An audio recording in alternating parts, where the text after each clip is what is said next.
Act 2, Scene 3 of William Shakespeare's Othello is a pivotal moment in the play. It sets in motion a series of events that lead to the tragic downfall of Othello, Desdemona, and others.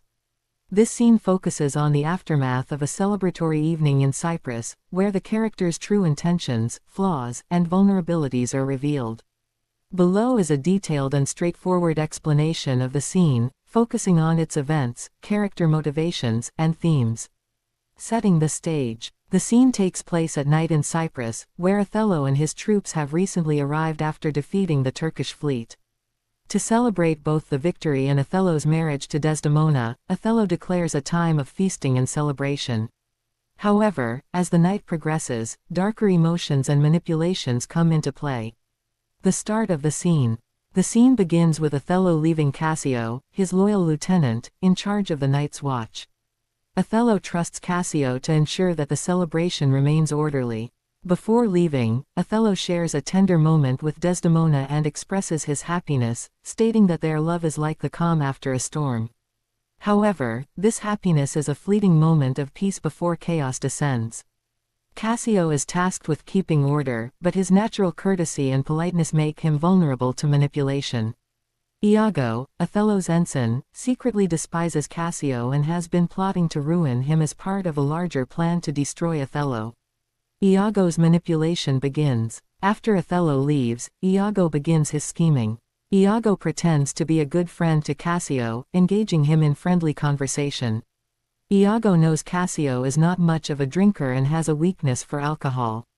Using this knowledge, Iago encourages Cassio to drink, despite the fact that Cassio tries to refuse at first. Cassio mentions that he is on duty and must remain alert, but Iago's persistence eventually wears him down. Cassio drinks more than he can handle and becomes intoxicated. Meanwhile, Iago has also set up a fight to further disgrace Cassio.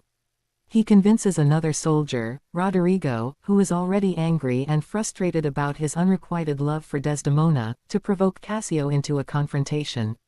Roderigo trusts Iago and follows his instructions, unaware that he is being used as a pawn in Iago's grander scheme. The brawl breaks out. As Cassio becomes drunk, his behavior changes. Normally polite and disciplined, he becomes loud, boisterous, and vulnerable to provocation. Roderigo provokes him, and a fight breaks out between the two. Montano, a respected officer in Cyprus, tries to intervene and calm Cassio down. However, Cassio, in his drunken state, ends up attacking Montano as well. The fight quickly escalates, creating a scene of chaos. Soldiers and civilians gather, confused and alarmed by the disturbance. The noise is loud enough to wake Othello, who storms onto the scene to restore order. Othello's displeasure. When Othello arrives, he is furious. He had entrusted Cassio with a simple task, to maintain peace during the celebration, and feels betrayed by the disorder. Othello demands an explanation for the fight, but no one is willing to speak openly. Montano, injured from the brawl, mentions Cassio's drunkenness but hesitates to blame him entirely. Iago, playing the role of a loyal and honest soldier, pretends to defend Cassio while subtly suggesting that Cassio's behavior was indeed inappropriate. Iago's carefully chosen words make it seem as though he is reluctant to accuse Cassio, but his reluctance only serves to make Cassio appear guiltier in Othello's eyes. Othello, deeply disappointed, decides to punish Cassio. He strips Cassio of his rank as lieutenant, a position Cassio greatly values. This decision marks the beginning of Cassio's downfall and plays directly into Iago's hands. Cassio's despair. After Othello leaves, Cassio is devastated. Losing his rank is not just a professional setback, it is a blow to his honor and reputation. Cassio laments his drunken behavior and curses himself for falling into such a trap. He feels that he has let Othello down and tarnished his own name. Iago, pretending to be a supportive friend, consoles Cassio. He advises Cassio to seek Desdemona's help in getting his position back. Iago suggests that Desdemona is kind-hearted and influential with Othello, and that she can persuade her husband to forgive Cassio and reinstate him as lieutenant. Cassio sees this as a reasonable solution and decides to follow Iago's advice, unaware that Iago is setting a new trap. By encouraging Cassio to approach Desdemona, Iago plans to make it look as though Desdemona is romantically interested in Cassio.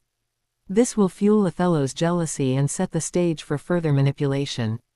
Iago's soliloquy. After Cassio leaves, Iago delivers a soliloquy, revealing his true thoughts and plans. He takes pride in how easily he has manipulated everyone so far. Iago sees Cassio's fall from grace as the first step in his plan to destroy Othello. By using Desdemona's innocence and Othello's love for her, Iago intends to plant the seeds of jealousy and mistrust in Othello's mind. Iago's soliloquy highlights his cunning and ruthless nature. He does not care about the harm he causes to others as long as he achieves his goals. He views people as pawns to be used for his own gain, and he thrives on the chaos and destruction he creates.